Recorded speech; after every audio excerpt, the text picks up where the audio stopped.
Hello everyone, how are you? कैसे हैं आप सब लोग? I hope you all are really doing very well. As I have started a series on my YouTube channel by the name Basis of Income Tax. उस series का ये episode number 2 है और एपिसोड नंबर 1 हम already discuss कर चुके हैं, जिसमें हमने ये जाना था कि what are the benefits of filing your ITR.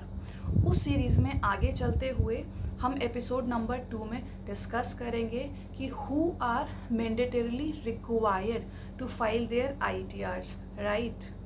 And before moving further in this video, मैं आपको बता दूं कि here I am focusing the audience who is a beginner and completely unaware of our income tax, and therefore I will try to keep the things as simple as possible.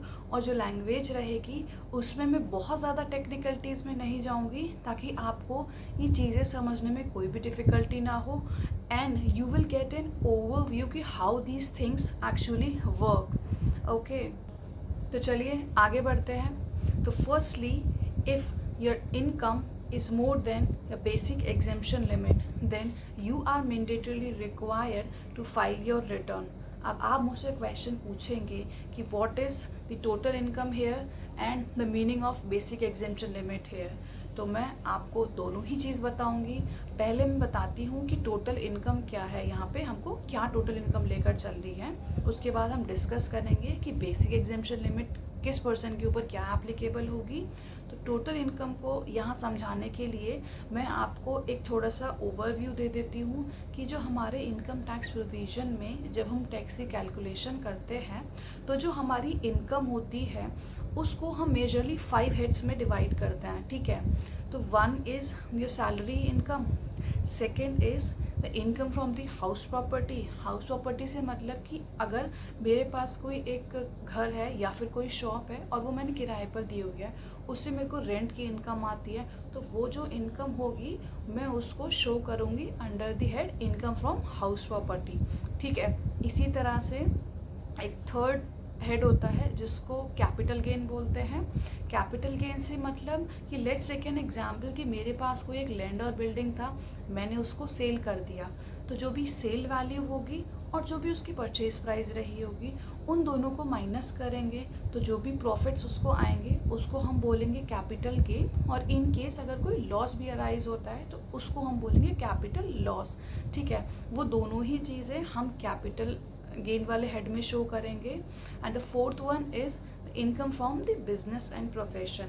Means अगर आप कोई ऐसे व्यक्ति हैं जो business और profession में involve हैं, आपको उससे जो भी इनकम होती है या फिर लॉस भी हो सकता है, तो उस केस को हम इस फोर्थ वाले हेड में दिखाएंगे, means income from the business and professions.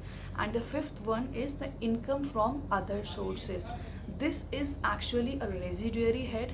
Means आपके पास कोई इनकम है, ठीक है, and which is not meeting the criteria to get into any of the 4 heads. तो उस केस में and also that income is not exempt anywhere. Means वो टैक्सेबल तो है लेकिन इन चारों में से किसी भी हेड में नहीं फॉल कर रही है, तो हम उसको जो फिफ्थ वाला हेड है हमारा रेजिडुअरी हेड, उसमें शो करेंगे इनकम फ्रॉम अदर सोर्सेज के नेम से. अब जब इन पांचों ही हेड का हम सम टोटल करते हैं तो उसको हम बोलेंगे ग्रॉस टोटल इनकम. क्या बोलेंगे? ग्रॉस टोटल इनकम, और शॉर्ट फॉर्म में हम GTI भी बोलते हैं. ठीक है, अब क्या ये इनकम पूरी की पूरी टैक्सेबल हो जाती है? The answer is no here, क्योंकि जो GTI होती है उसमें से हमको कुछ एक डिडक्शंस अलाउड होते हैं. जो हमारा इनकम टैक्स प्रोविजंस हैं वहाँ पे बहुत सारी चीज़ें दी हुई हैं कि आप अगर इस टाइप का कोई इन्वेस्टमेंट करते हैं या फिर कोई एक्सपेंस इनकर करते हैं तो आपको हम उसका डिडक्शन दे देंगे.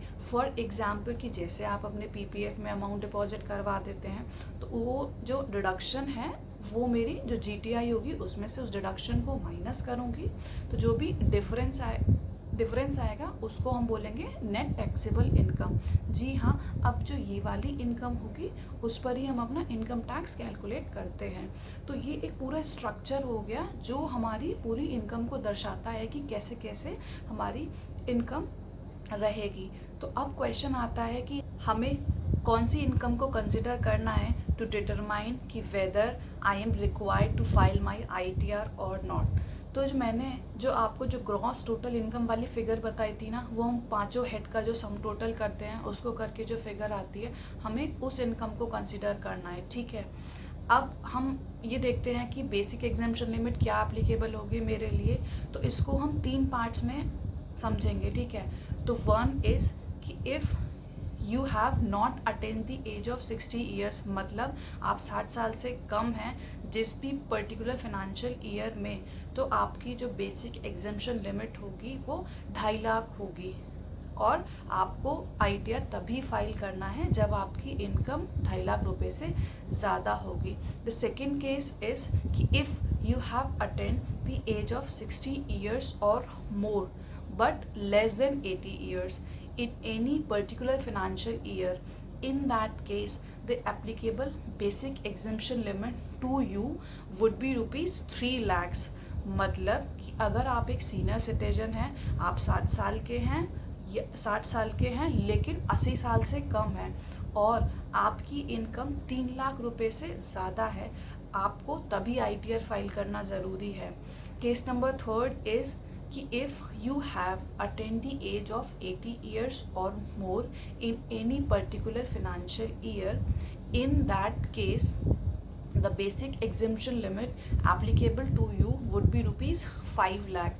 मतलब कि अगर आप एक सुपर सीनियर सिटीजन हैं और आपकी इनकम 5 लाख रुपए से ज़्यादा है किसी भी साल में, तो आपको उस साल का ITR फाइल करना ज़रूरी है। तो ये जो मेरी रिक्वायरमेंट्स हो गई, ये हो गई मेरी टोटल इनकम बेस्ड। अब मैं आपको 3 पॉइंट्स बताऊंगी, ठीक है। उन तीनों पॉइंट्स में को देखने के लिए हम अपनी ये जो लिमिट बेस्ड रिक्वायरमेंट है उसको साइड में रखेंगे। उसकी तरफ बिल्कुल भी नहीं देखना है कि हमारी कितनी इनकम है, क्या नहीं है। अगर हम इन तीनों पॉइंट में से किसी एक भी पॉइंट में फॉल कर जाते हैं तो हमको उस साल ITR फाइल करना ही करना है। तो point number 1 is if you have incurred expenditure exceeding ₹1 lakh relating to consumption of electricity। मतलब अगर आपके नेम से इलेक्ट्रिसिटी बिल आता है जिस भी साल में 1 साल से ज़्यादा, आपको उस साल का ITR फाइल करना ही करना है। पॉइंट नंबर 2 इज़ कि if you have incurred an expenditure relating to foreign tour, आपने चाहे खुद से फॉरेन टूर किया हो या फिर किसी और को टूर करवाया हो, और एक्सपेंडिचर अगर आपने ही इनकर्ड किया है एक्सीडिंग ₹2 लाख, तो जिस भी साल में ये खर्चा हुआ है 2 लाख से ज़्यादा का, आपको ITR फाइल करना ज़रूरी है। और पॉइंट नंबर 3 इज़ कि if you have deposited any sum more than ₹1 crore in your current account, ठीक है, तो इन दैट ईयर आपको ITR फाइल करना ही करना है। एक क्विक रिकैप लेते हैं कि कब आपको ITR फाइल करना ज़रूरी है। तो पहला, अगर आपकी इनकम बेसिक एग्जाम्पशन लिमिट से ज़्यादा है, वही 2.5 लाख, 3 लाख, 5 लाख वाली। और दूसरा कि अगर आपके बिजली का बिल 1 लाख रुपए से ज़्यादा है तब आपको ITR फाइल करना है। अगर आपने फॉरेन टूर पे गए हैं और खर्चा 2 लाख से ज़्यादा हुआ है तब आपको ITR फाइल करना है। और आपने अपने करंट अकाउंट में अगर 1 करोड़ रुपए से ज़्यादा अमाउंट डिपॉजिट करवाए तो आपको ITR फाइल करना ही करना है। इसी तरह से हम मिलते हैं अपने नेक्स्ट एपिसोड में, दैट इज़ एपिसोड नंबर 3। तब तक के लिए good bye and thank you.